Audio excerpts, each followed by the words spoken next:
see. Kai ngā malo au pito e lelei ki he ahoni. Wait, I don't think it's.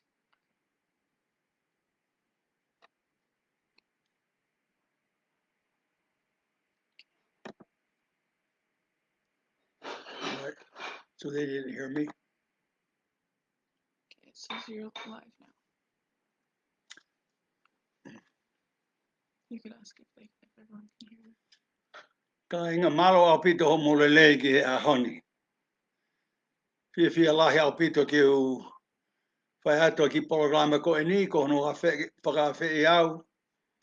E Homa, ko roa matangi mo pito o puate. Pio ko veke ma obe ki o kau ki ngai programa mai ka kaitonga. Tuku mua ki o whai atua ki hufanga. Ko whakatapu atu ki he tau tamahe wani. O hono ala ko sisu kalaisi. Koe pure whakao niu i he universi. Tapu moe hau o tonga, ko tupo ano. Pe tapu moe tahine kuini na nasi pau. Pe he whoki ki fui lope lota tatau. Tapu moe hou eki. Tapu moe haa eki ko toa pe o tonga. Mo ki mo tola ko toa pe o mo vete i mamani. Ko mau ha ofalahi atu ka te ke mo tola. Yo ko whakatapu atu ko uhi ko ongo a hoku loto kia teki mo tolu. E o ko hongoi ko kakai ku whakatapui e o tua. Ka tā ki o whai ato ki programa ko e ni, ko e hori eni ki u kau i hono whenga i pē si o tau kainga, ke tau mau ha whainga maari i he mama ko e ni o toi lahi ange. Ko hoku ingoa ko Eric Samway. Ko au i au i tonga ko whai waola. Ko ingoa mata apure. Ai o mai ka te au. Ko si whakanofo, ko si pongi. Ko si whakamau. Pea ko o si whakapapau i a kuin salote. I sune ta hewa ono taha. Pea ko koloa i ai. Ka ko ngoi haloto fia maari mo haloto maulalo. Ki u whakaonga i a hingoa ko e ni. Whakataha mo e hingoa mo e taitolo e taha ko Elda Samway. O whaatu ke teki mo tolu. Ko whakaukau eni ki u whakawhetau au ke teki mo tolu. Ki mo mia i au mo e kuwhekau aki mo e whanua ko tonga. Ki u atu haki i whakamatawa ki historia a aku. Ki mo mia i ai ai whanonga ko ia na kusi i whanonga ai me hono whanau i au ki mamani o au pe ki he ahoni. Ko hoku tau walu tolu eni, walu tolu. Pene onga pe si motua ai tangatani, ka ko ke iwi, ke whai whatongia, ke veke o loto, ke whai moa, ki he taha tonga ko tope, te tau ai pe ko whewhetu i mamani o kune i ai. Na aku tupu hake au i he ki kolo ko St. John's i Arizona. Pona i au i he aho walu o Novema ta hiwa tolu hiwa. Ko ki kolo si ka koi kolo o na i lahile ngahile lei na e mauai. Whai ako whoki e ku wha ngā we he engineer a e kutamai. Pena aku wako ki u ngāwe mālohi i he whare ngāwe a e kutamai. Pe au whenga ki u mui he ku wha ki u hoko ko hawhai ako. Nau ki Poto Bay hi sporti high school i he akapulu whaka-Amerika, mai basketball whaka-Amerika. Pena ku mau scholarship ki u alu o ako wainga koe i University o ICSC ko BYU. Kena ku ilo i be ko mea maho inga taha ki he mo ui ki u alu o ngāo i whawhawhekau i ICSC o sisu kalaisi, kao maoni oni ngā he aho ki muini. A o pe ki hok ta ua noa, whaka a tā au ke u alu o ngā whawhai kāu. Whaka o whare au pitu ka te au, hono ui I au ki tonga. Ki o ngā whakatonga, ngā o he lea whakatonga, malanga whakatonga. I taime ko ia na te kia ki u ilo pe ko whea tonga. Te kia ki u wheloa ki mga tā tonga, te kia ki u whanong ki a fo e lea tonga. Pe koe mena ku mana wa si lahi tahai, na ku alo au o hoko ko a whaiwhe kau, ka I kai pe ki ulawa o iku nai a ngā aue. Na ku mana wa si lahi, na ku loto si lahi, pe na ku mana wa si foki, na iaha mea ia hoko ki a te au, I kai ki ulawa o whakahoka ai mea na whina ngaro ki ai a eiki. Ko ke mana tu I lei pe, ai fuafua tonga na ku whaitau laki mo ia, ko ki tama ko viriami sao lala mai wawau. Ai ako I fisi, ako engineer. Pena I fō atu foki ai whakapuna I fisi, o mau wheloa ki ai mo viriami. Pea koe na ne ako I au, I he malo e lei, au lua, no fua, malo au pito. Pea na e ongo whango fua beka te au, ka koe ku toa tu koe ki tonga. O sio ki he ka kaitoko lahe o a fu whanongo pe ki he nau lea, lahe alongo wa amo e mea, tō pe ai tae lata ki hoku loto, pe au fu mana vasi I lahe, a pe ki he tete hoku nima mo I wae. Koe ku hifu atu pe ki wa fu o whetau laki ai mo I Palestini o misiona. Ko Miss Vina Coombs. Ko Miss Vina na e Palestini whakamisiona I tonga I he taha hiwa ua taha, I he taha ua ono. Pe kone toi whoki anga o wainia ke Palestini I he misiona tonga. Pea koe me ne tau ke ana ia na hange pe na ki wheke ne lea mai ka te au ne tala mai. Sa moe o te ke hore ke nofi nuku ala whanu. Te ke mohe pe he po ni heni, ka kua pongpongi, te ke alo ki te takamotonga mo hohoa, o loto pe ke nofo ai, o te ke hao ki liahona, o te ke hao ki kolo, ka ke nofo pe ka o ku ke poto I he le whakatonga. Pene o mai lewa ki atia, o I tohi tapu whakatonga, tohi amolamona whakatonga, pea mo ki tohi kalama a Churchwood. Pea I pong koe ta hao ko alu pe, tangutu mui au ia I he motorbike kai whakauri e wakapuna alatini ko kuhoa ki tama whale loa na mahoa. Alo atu koe ki te takamotonga, o stuk mai si kainga lotu ia, pia laka mai e whaiwhe kau e taha mo hono hoa, ko tonga po teki maloi fo ou, mo ana maloi fo ou. O malo mai ka te au e kua wange, ka ko sio te pe ki he tōtaha ko e ni whanongo pe ki he lea I kainga lotu, hange pe o ko toi tataha tu pe o ku tae ofa mo e tae lata a aku. Ko ia e kainga, nei kamata whainga taa ka te au.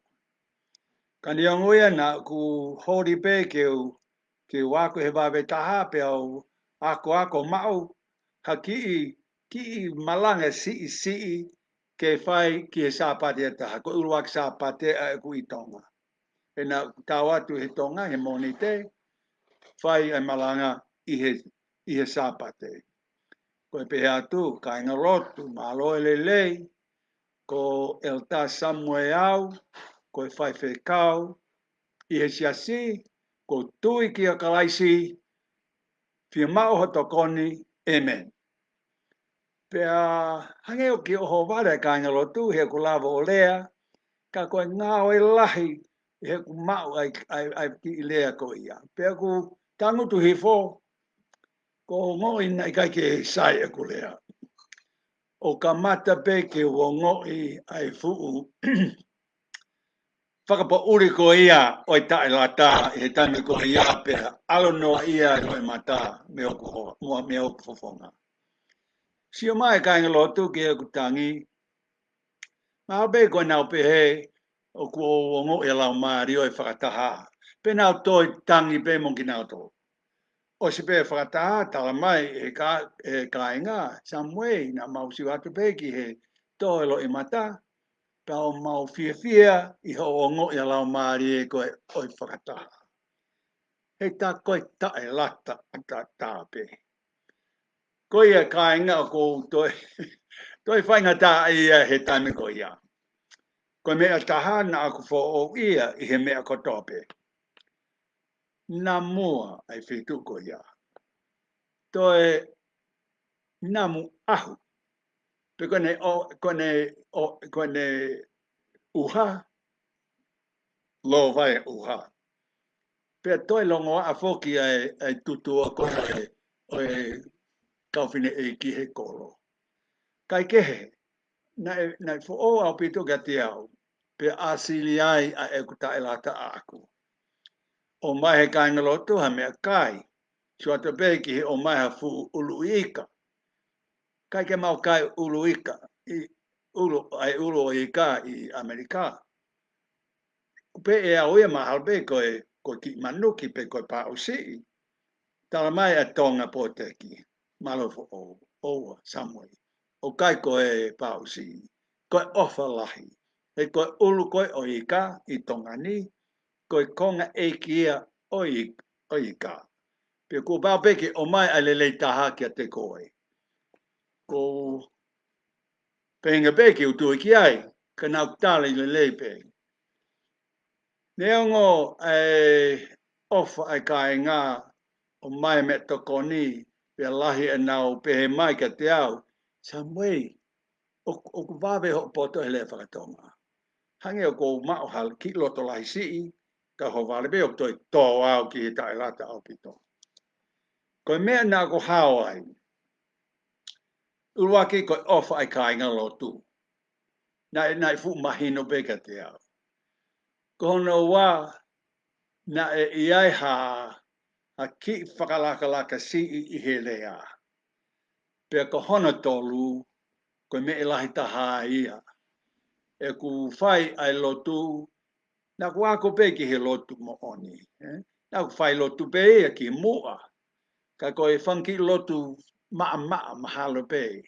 Ka koe ku lotu whakamato ato mo oni e nia. O hube ki he ki loki whare kau, lo kai amatapa, tulu tui o whai aku lotu, koe ole tā koe sinkipe. Ka alu ai a hoku mata he taimi na ku lotu ai. Pe koe taimi koe na ku whainga taa ia lahi taha. Pe whakamato ato mo oni a ku lotu aku. Kore to koni mehi otua. A iaha mea whakaofo nei hoko. Pe koe mea ko ia o kei mālohi pe e ku manatuki he mea ko ia. Ai ongo mai hale o ki hoku lau maari e mo ku loto. Nai pehe. Elta Samuel. Talu ho tupu ko ho toki loto maura loen. Te ulavo o ngā oelele aki ko he taimini. He ku osi ho o fia poto. Mo ho fia lahi. Pe te ua koi koe I he lau maari e. I hoku lau maari e. Kainga he taime ko ia na iaha feifua kawa aki ia te ki maua pea mo I tamahe wani.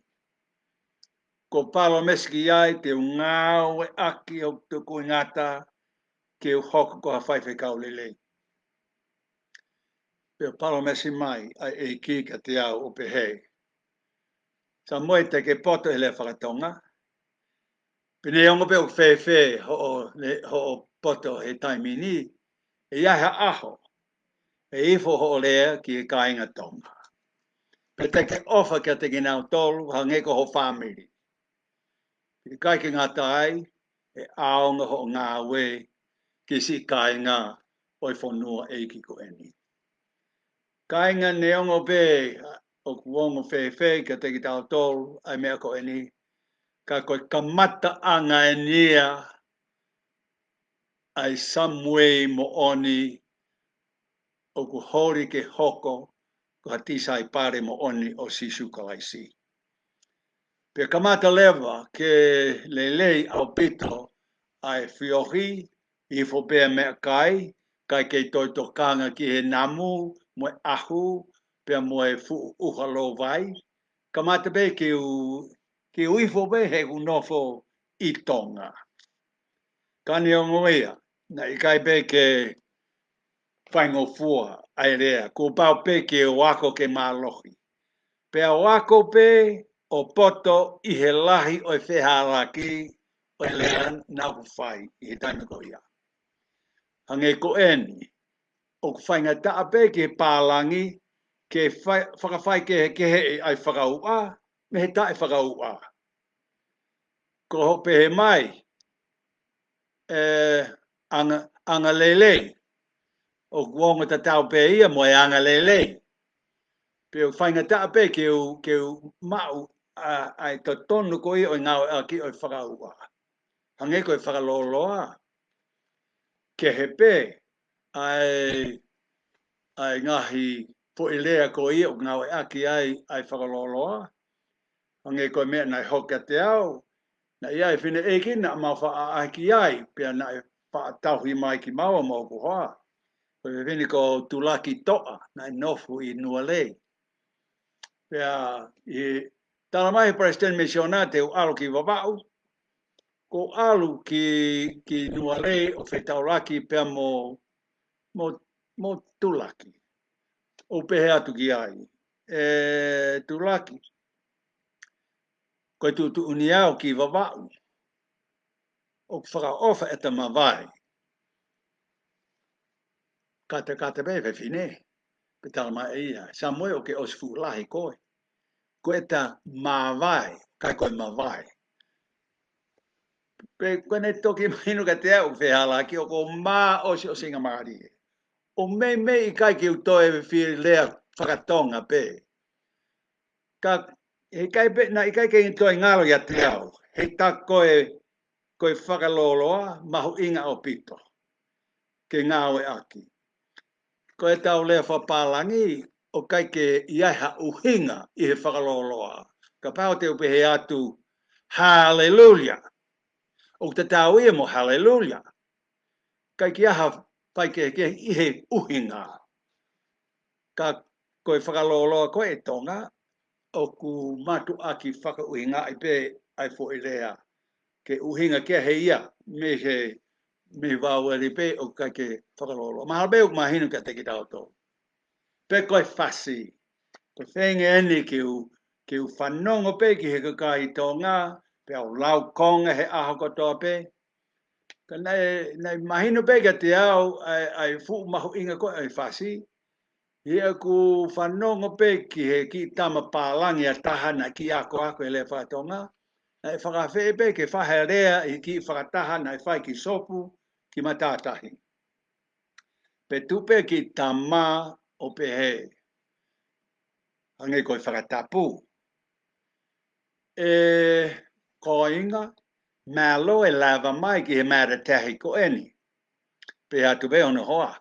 Masi, malo e lava mai ki he matātahi ko eni. Pe hange ki tama. That's what I said. Malo e lava mai ki he mara tahi ko eni. Pe mau kata pe. Ka ko ngoi pe au ia. A hona whaingata ke te aku he lea po ou. Pe ko whakamalo ia I he kainga tonga si e nau ka taki ki mau tolu. Ia mau hao wako po ou ki ho mo lea. Lahe be e whehalaki. Lahe be ai whakamā I he whehalaki. Ka manatui. Ko te toki ilo e mo oni I he whehalaki. Ka pana I kai ki u whehalaki he rea, ko hai e lava ke whakatontonu au. Peo ko whakamālo hounga ia mo oni, ko uhi, ko ngahe ka taki mo ngai tokoni, pea tali whia maari e ka kai tonga, ta tau ai pepe, ko hai e whehalaki he rea, mahu inga pe ai ofa, kia teke mautolu. Ko ia ka ingo ko talati ke mautolu, ai ki mea koe ni, Koe mea pēna pou I lahi au I he kamata. Uruaki koe ofa ai ka inga tonga. I kai pe ke nau kata iau, kai ke manu kia te au, kai ke nau pehe o kuha whehalaki. Ofa ka kato kia te au. Kono wa ai palo mesi mai ki ka pau te whaivelenga, whenga māloki, iaha aho. Ifu ai kurea ki e kāinga tonga, I kai ki ngā tai, ka iaha ki aonga, o ngahi a kona ki te uwhai, I he lea fo o ko eni. Koea, ko hoko a te pe ki he mea taha, ko fia lahi au pito e tau whetau laki. Maha pe, koe mea mahu inga taha ki u wahi atu ka te ki tau tolu, ai ngahi mea ko ia nā ku wako, I ka kaitonga. Ai ngahi mea ko ia na lawa ke whakalahi ka te au, ha ngahi urunganga whakaotua, tu unga pe I hea mau whiohi, mo kāinga ko eni I tonga. Ka kai o kunau I he siasi o sisu kalaisi o ka maani o ni, I ngahi aho ki muini, mo ka kai I ngahi siasi kehe. Hange pe na o whai au e kāinga ko tope. Hange koe whaiwhekau ko Sione Whanakarafi, nai whaiwhekau Wesleyana I Homa Wawau. Me whawhe e au, ki hono koro, ki hono kāinga lotu, kanei tala mai e ia. Sa moi, koe taime koe o ka ahi mai ai ki Homani, ko loto peke ke hao ki api, ke tau maho me tokoni whakataha, peke wahe mai peho o popoaki, ka whaka a tāpe ho kāinga lotu, ke tari ki moa mo hohoa, I hona o ngahi api. O kamata ai ha fuu kau mea pe ofo whani pe mo e whaiwhi kau ko eni. Ko mana tui fōke ai taimea taha. Na e mahape ko ha mea nia na e ongo mamafa taha ki o loto. Koe taime koe na e katoa ngā iai ai aho a loi o Queen Charlotte. Ko hona tau ono noa. Na e oange ai whakawhe ki Presidenti o Misiona. Ka na e mama o atu ki moto ai Presidenti mo hono hoa he taime ko ia. Pene tala mai ki o alu o whakawhawhunga i a Misiona pe mo sekretari ko ki palangi e taha ko Elda Helquist. Ma o atu koe ki ai, nai taki ki maua ia ki he ki pare, ofe pe ki he awhio anga koe o Queen Charlotte. Ma no whata pe I mo he pola, I tawha aki e taha, na isi me ai e whaiwheka wesi ana malolo. Tau leka, uluhina, pene lea whakawhelua ke ki a maua. Ko Elda Helquist ko sekretari foki na inofo ofisi. E te eke ke lawa ke aluatuia ki tu o wheloaki mo ka inga tonga, kai ke poto lele he le whakatonga, he taime ko ia, pe nau ku mao e au ia ki poto, ka matala no pe ki ngahi mea he pola. Pe na ia ngahi mea fo ou ki e Helquist, pe a hange pe na I kai ke loto ke tisi a mea kai, pe lahi pe ene te teki mo ene ngahi lea pau. Wa pe ke maki whi pau aki a maua, I he ke nanga anga ko eni. O haware pe o ke lea mai whaiwhi kau. O ne pehe mai. O mo whaiwhi kau. Ka taki kau whakale atu. Tuko ho mo whakata mai ki. Whakaapa ai aho. Pea tauhi mamalu. Ai whatongia o kia teki moua. Ka taki. Kainga. Koe whare ko ia nai ki ongo whewheka mai. Kena hange pe koe lea e kika te au. Nā loto mamahi au pito kia te au. Pau talangi e whai kau. Malo au pito a maua ko naki lelei. Te whai ki he whare i ko i o ke whai. O au pe ki he ahoni ka inga. O ko ke mana tui a momeni te ko ia. Na lili wai hoku roto. Pau toi hoko ko tangata a karaisi. I he siasi o sisu karaisi. Whamalo lahi au pito ki he whai ko ia. Ko toi pena i whai ngofu o pe kene ki whakalongolongo pe o ka taki e anga whai tamai kia i anga whai kau pālangi ko eni. Ka ko ene rea mai. Hange hamatai ko loa. Nai tō. O wao pe ke ha honi o ko ke tahui pe. Ai ako nake ko ia. I he whahenga atakai o ko iai. Pena i tahui lele aki au e he whare i ko eni. I ngahi to unga whakataki mua. Ko au i he ko mo ui. I he ko piso pe. President whakasteiki. President o e ako i BYU Hawaii. O wao pe ki he taki mua he siasi. Kai kehe. Ko manatu nai hoko e nia i whanua eki ko tonga. Pea na lauia ko e matai koloa o whakaha ai ofa ai ka kai ka te au. O i kai i he pou mo i whakalangi mo i whakau mea. Ka i he whakatonu whoki. Ko kore atu pe ka te ki tau tōlong kotoa. Ka iaha taimi o kuki whare e whewheka taha ki a tau tolu. Pe o tau tonu pe. Pe o tau ngoi pe o tau tonu pe. Tau tari e whia maari e. Ange ko e lea tangata iki ki a te au. O pe he mai. Ma au ia mo e whakawhaitai. Tari ia mo e whakawhaitai. Kai ke.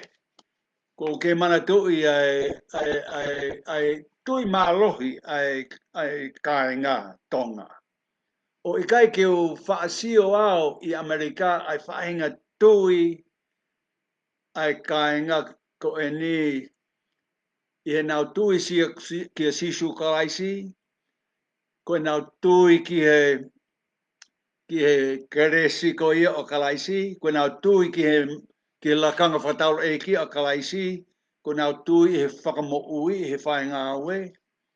Ange ko e ni na aku puke lahi au pito he henga i tonga. Pe ko e onga whai kau pālangi e ua ko panke mo elta haieti. Na puke whakalo ua he henga o lau mahine nau tokoto he mohenga.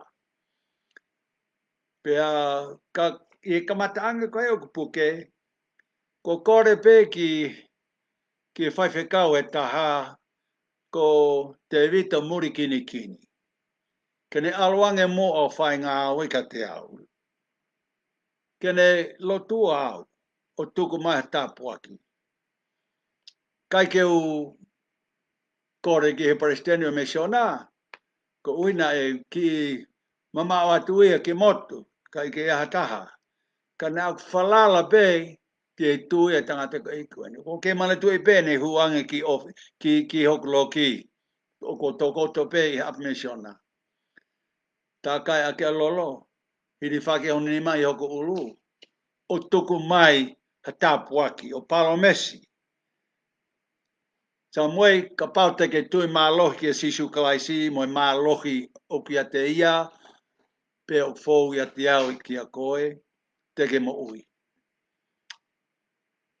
Pe osi ai tapuaki ko ia.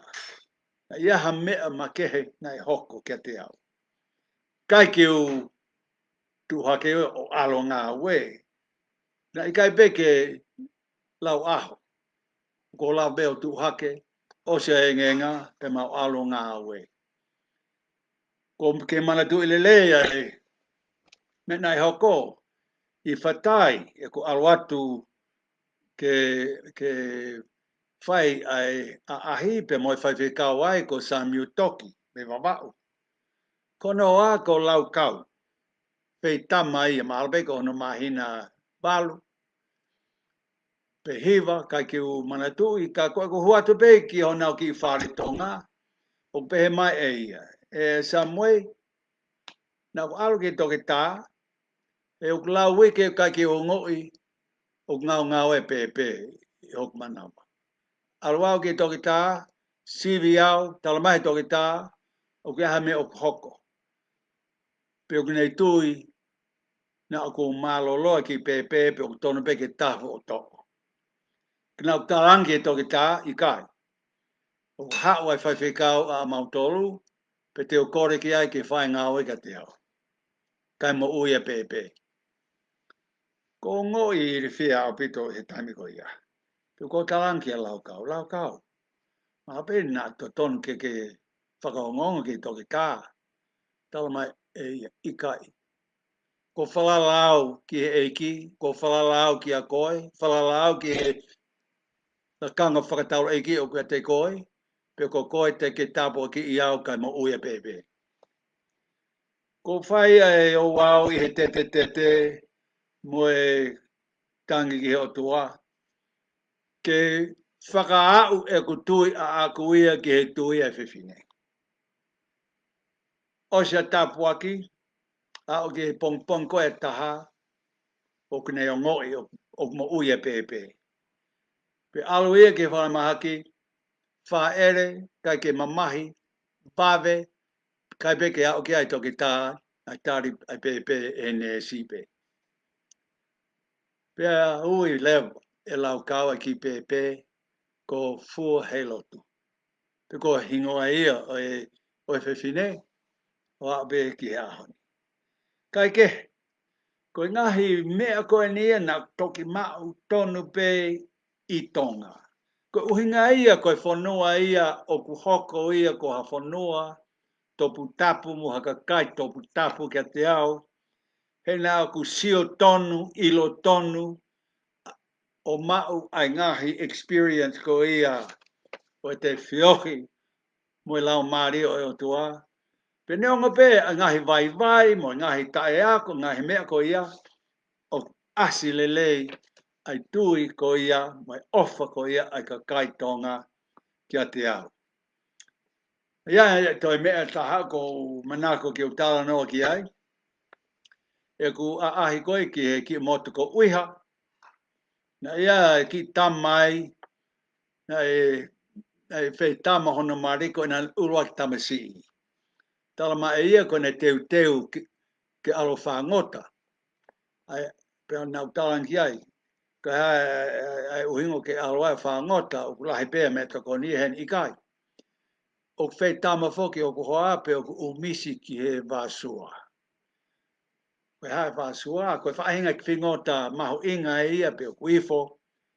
Ka o kui he loloto a pito. O ko ili fia whoki a ui he loloto. Wha ili fia he ngahi I ka whekai, ngahi anga, ngahi hāfua.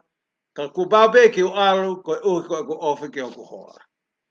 He ilo, hange pe ko ha mea fo o kia te au. Ai whaha mai ki tā mai ofa ki hene ki hono mari, ko ui ke ne lot o ne loto ke whelau lau I ane mo ui, alo bei ki whaingataa kai whakaloto ane whia, whakalato ane whia mau, ko ne ofa lahi ki ai. Peo ko ngawe ake whakatātā ko I he taime lahi, ka pauku ke loto ke ilo ki he ofa mo oni. O ko lau ia, ko ofa mo oni ka pau, ko ofa whelau lau. Ko ofa whi atu ha mea ki he ofa anga, neongo pe ai whaingataa mo I whakairifia. Sai kai ke, ko whanongo atu pe, ke ngahi tala no ko e ni, pe ko whakamanatu atu ke ngahi mea ko e ni, hange o tupu ai, ai ofa lahi ki e kāinga oi whanua. Ko uhi, ko e mea nā ku wako ai I a te kina o tō.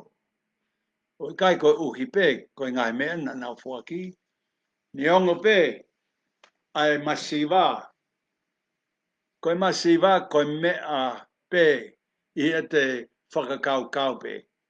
Nau toki ilo pe, koe tonga toki o ngoi pe ni masiva anaia, I ne ta e mao ha mea ia ke fuaki ki atake. Mo whakau ki ai. Tupu hake whoki au ia i atakai o ke te toki o ngō i koloa ia e te mao ai mea ia ke te mao au pito. Ma kita. Ko tonga, toki o ngō i he tonga ia e ne masiwa i kai ke mao ha mea ia ke fuaki atu. Ko mea ia nā kuhaku ai. Piao to ai mea ko ia o ngā o aki pe he mo ui pe hoko ia ko konga ia kia te au ke u ngā o aki mao pe. O kia pe ngā mea makehe nā kuhaku ai e ka inga i he fufo alo koe ki tonga i tataka mo tonga. Nā ku tāla tupe ofa i kakai. Ka nai kai ngata ai ofa ai kakai siasi. Ka nai au be ai ofa koe ki a te au ane i toko lahi ke. Pea koe au he kau whine mātou o koe o i kolo. Pena iai ngai mea wha. Nā au to e ki taime koe ia nā au nofu ai i he whanua i he kolo eiki koe ni. Tala mai e kau mea koe ni e Elta Samuel. Ka pau oku ke loto ke hoko koe tonga mooni. Peke to'o ai ngahi urunganga koe ni ka te koe ke ngā oe aki. Uruaki. O e te ke kai pō. Pau talangi. Koe hai kai pō. Pea pē mai. Koe hao whakau kau ki kai pō. Ma halpe koe kai pō, koe te kai pō uri pē, o e tonu pe ke kai o e kai e taim pō uri. Talamai nā to i kai. Koe uhinga o i kai pō, ko i kai ke whia vahe mua taha ai meo ke mau. Ko i sio kita. Ko i sio pe ki te mea o ke te mau o i kai ke te whia vahe ki a taha ke he. Ko hoko koe tonga mo oni, ko pao pe ke vahe ai mea le ko tope. Ai mea kai, pe ka pao ko hau ha whakamoe ka te koe me Amerika, o te ke huki holoki o lo kai o kai toko taha pe mea ko ia. Ka ke vahe pe ki ha taha pe e whare. Mo tua foki. Ko ui ke mahino, kai tangata tonga koe. O kai te ke sio kita. Kai ngā wā pe ki hao ni, o kai ki u kai pō au. O ko vahe mau pe, ane mea o ku mau. Kai tau te whito pe ki he whahinga ko ia o kuia e nā whia mau anau tōru. Toi tala mai he hoa i ke whewhine. Sa moe ka pau ke whia tonga mo oni, o te ke kai whiriwhiri. E o ato ha mea tokoni ka te koe, mau katoa i he whakawhetai. Ko mea taha, o te ke mohe uri. Ai ke maa he aha ko toa pe ke alaha. Ko ui ke mahinu ka te koe whai whekau, pe o ke tokanga o pito ki he mea koe maa, pe moe ngahi mea whakamo uire rei ki sino. Nau whia ai au. Pe a kono whaa. Koe koloa a tonga, koe whakamalo. Whenga pe ke poto vave i ngahe lea o whakamalo. Ka iaha ha whainga mea o ku whai maau, pe o ke ha wheituu, pe koe whale lotu, pe koe ha whenga pe ke whakamalo i he taimi ko tope. Pe koe mea ia e ongo ki kakai, pe koe mea whokia e toe langa i ai, hola o maari e. E koe te whakamalo ia, pe koe honga ia he whainga mea, koe whainga ongo ia ku ofi ki hu mo oni ki he otua. Ko ia o kune whakamalo ia, ko ia o kune hu to tonu ki he otua i he lotu mo oni. Kai ke, ko e whanki whare i ko e nia na maupe i ngahi fuafua wike ko e i tonga, ka o kun kei aonga pe ka te au o au ki he ahoni. O ko sio atu pe ki ngahi mea makehe o ko pe lawe ki ai. Pea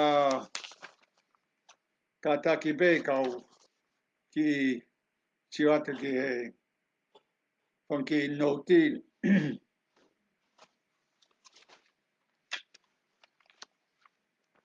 Mahalpe koe whaka o si o e whakawhelo ake koe ni kia teke mau tolu. Keu whakamanatu I atu kia teke tau tolu. Koe ka inga tonga o ko tue pe koe ka kai makehe ki nau tolu. Koe ka kai ia o kuiai a whahinga whatongia makehe ai o tua kia teke nau tolu. He koe ngahi te whitoi mo one ko ia mo ngahi uru nganga ko ia na mo tupu hake aki I tonga e ao ngā ia ki mā mani hona kotoa. Pe koe whaitu kotoa pe o kuiai ka kau tonga. Ko whakaamu pe ke iai ha whahinga a ta kai ai o ku whe o whawhani. Kuiai ai melino mo whe o whawhani o kuiai ai whaitoka I aki o kuiai whaitoko ni aki I taimi kotoa pe. Koe uhi ke ilo he tā koe tonga o ku mo oni ai a whei koulo ko ia nā tau tupu hake aki koe tonga. Ai whakaapa. Ai mama hi I mea. Ai tauhi wahaa. Ai loto tō. Pe tāna ki atu ki ai anga ofa. Ka pau o kuklei lava ke whakamau ki ate koe ai ngahi tewito on, ai ngahi tewito I mo one ko eni, ai ngahi a whei koulo ko eni. Te mohoko ko ha whakamalohinga I wheitu ko tō pe o kumo I ai. Koe ki mea taha. Nā ku whia lahi au pito ia ku ako ki he historia o Tonga I ngahi tau ki mui mai. I taimi nā ku presidenti whakasteki ai I he api a koko I ko BYU. Na ia whanki mo veu I he tamai ki Tonga mo I tamai ki Haamoa. Pena ia whoki a mea koe fuhu o e whei tuki aki e taimi e taha. Pe tala mai ki tama e taha, koe mea whakahistoria whoki e nia, this is history repeating itself. O talangi nā tono. Oua. Ma one pe nā e pūre pe a kautongi he ngai senturi ko e.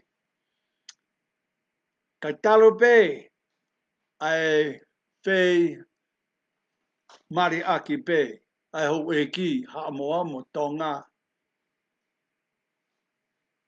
kulelei mo melino ai ongo whanua. Ange koe o mai e tui haa takaraua ai prinsesi ko tohu ia me Haamoa ke mari mo ngata o tupu ai haa tui kanakupo. Mahino lewa o ku tui whio o ku whio whawhani ai ongo matakari ko eni. Pe koe ako naki atu pe ai historia mo oni ko eni toki mahino ai. He tā koe Tonga mo Haamoa whamiri pe, whamiri whaofi.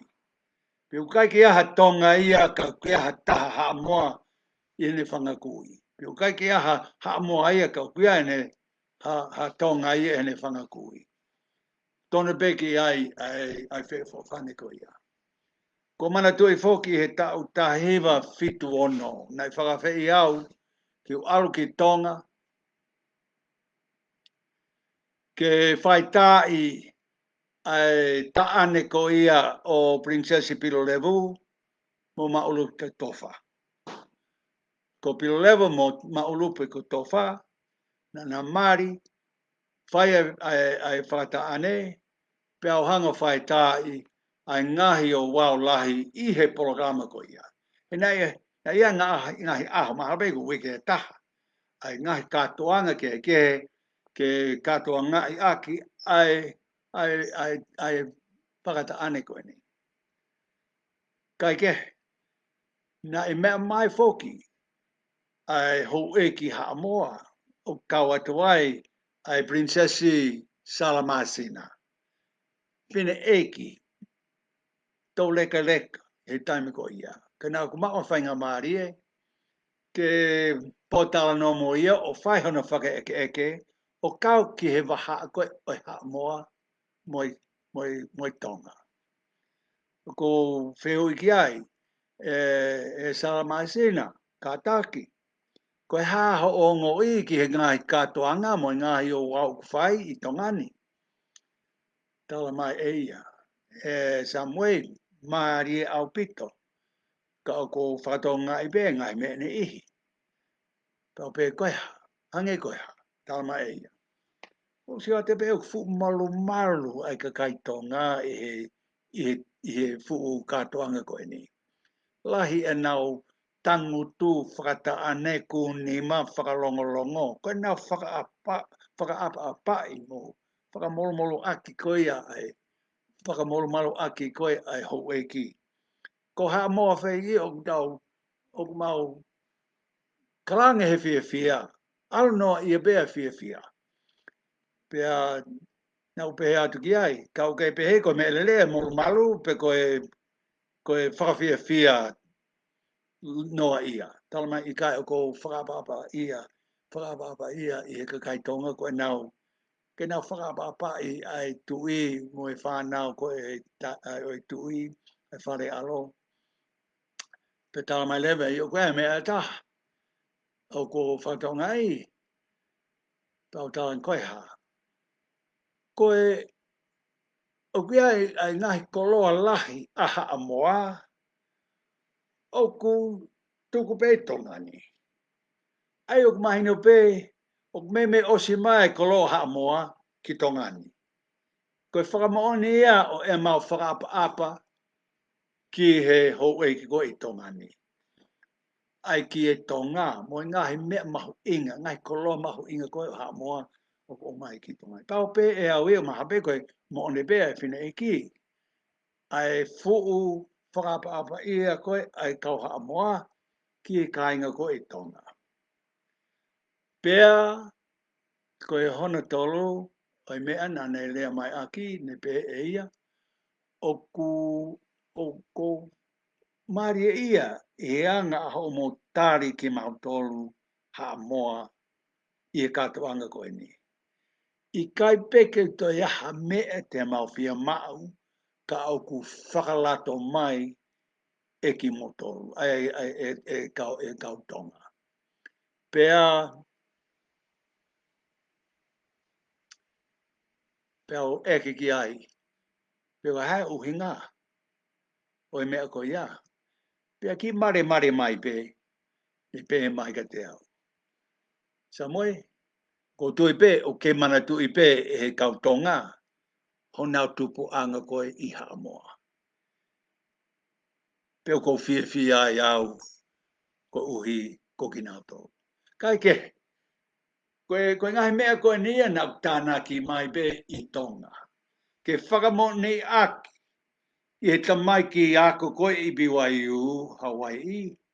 O kuta tonu ke iai ai o whane lahi, I he tamai ki haa moa, mo tamai ki tong. Ne onga bea whe au hi I Akapulu, whe au hi I he alo mo ngahi whe au hi ko ia. Ka koe loto e tonga, mo loto e haa moa, o ku matu aki pe kau aki. I he ofa, me lino, mo e whe ofa whane. Kainga ko o ngoi ha fia ki u whai ato ki vahe ko e ni o kai ko ha malange nea ko ha lea whakamālope ko ha lea whakamanatu ki he ngahe mea na ko ako I he whanua eiki ko e ni ko tonga. Kai ke ngalo ai taimi ko ia na malanga ai i ngai kolo. Kai ke ngalo ia te au a e ku whiohi mo e hou e ki o e whanua o a o pe ki hene a whio. I kai pe ke ngalo ia te au ai ofa Queen Charlotte ki a te au. E koe tamina e whakanofo ai au koe matapure, ko whai waola. Na iaha ki whelau aki e ka matapure koe i wangawanga koe i palasi. Pe o te tonu ke tari a whai waola, ki he alofi o ene a whio. O kui kai ke tao wala mo tupeno. E koe tala mai he Palestinian Missiona o kune loto fia maari e ki u whai waola. Loto fia maari e pe ki u whai whatongia whakamata Kau kai ke loto ia ke u te unga whakatonga. Loto pe ki u te unga whawhai kau i e siasi. Pea whai pe whelau aki koe i wanga. E ia matapure e taha o pe hei Sai pe ke tuku e tau whelau aki he mea koe ni. Te aloha ke pe o eke whakahanga tonu pe ki hene a whio. Pe koe haa te unga o whai waola i he alofi o e hau. Pe aluia. Taimi speak pe o whoki mai o whaha ki a mautolu. Ko toi whawhola kui ni o ne pehe. Koe te unga o whai waola i he alofi o e hau. Koe sutei mo he kesi. Mo te lau sesi loloa. Pe koe ne puaki mai he matapure mea koe ia. Ko osu singa maari e ai whelau aki. Kai ki aha toi tai mahino. Kai peke toi aha tālanga. Kau ke mea koe ni. Kai ke, koe whanki a usia koe ni kāinga. Ni umau i tonga o ku mahu inga. O i kai ke pe he o ku mahu inga ko uhi ko ha manatu meri e pe. Ka koe whatu tangata anga ia. Koe kamata anga ia o e ku hoko. Koe toko taha matu o tua. O kuiai ai whahenga tui mo ha whahenga mālohi. Mo ha whahenga loto lahi. Ke u whai aki a ngāwe ko toa pe nai hanga mai me mua. O a ope ki he ku ako. A ope ki he ku whiohi mo ha kakai kehe. Ngai matakari kehe mamani. Kau Siaina. Kau Indonesia. Kau Mongolia. Kau Afrika. Ha whahinga matakari pe. Hange pe o ko mao e ofa ka teke na o tolu o ta tau mo e ofa na mao ki he kainga tonga. He oku tau ta tau pe. Oku tau i he whanau ai otua. Ko e whanau a ki tau tolu ai otua. Pe ukai ke toe o ngoi e otua. Ha mea ke ki ha tahi a tau tolu. Oku tau ta tau pe ki a te ia.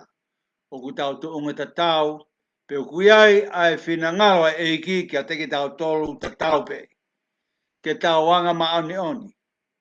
Ke tau mui e sisu kalaisi. Ko e tau whenga mao pe ke whakatomala i he aho kotoa pe. Pe tau mana tui a mea ko ia na ku ilo ki ai i he ko aku ki le whakatonga. Te ke toki ilo ai mo oni i he wheha laki. Ka te whakatomala o ai a mea mo oni he na ke ako i he wheha laki. Pe ka pao lewa kainga, kui aha whainga wheha laki he tau mo ui a tau tolu. Pe koe wheanga halalahi. Pe koe whanki no be. Mahu inga be ke tau whakatomala. Ke tau le liu. Ke tau wako i he wheha laki ko uhi ka tau lava o ausia ai le lei. Mo aho ko ia ke tau whetau laki ai pe mo e ki.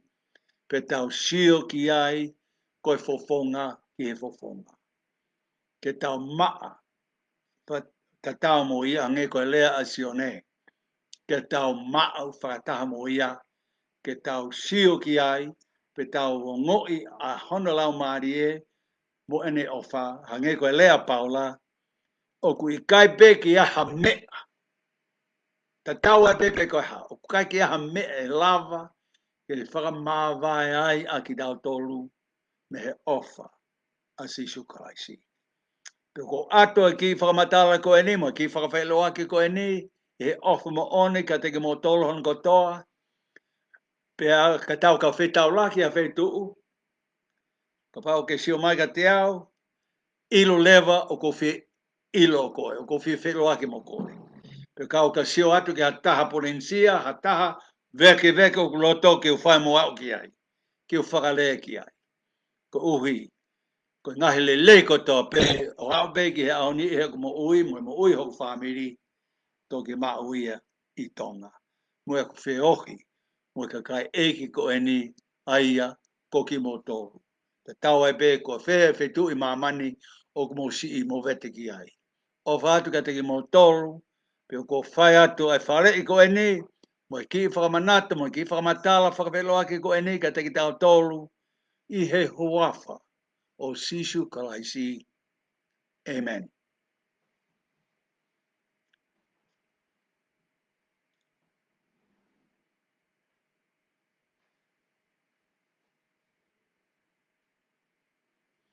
Okay. Didn't hear any hiccup at all.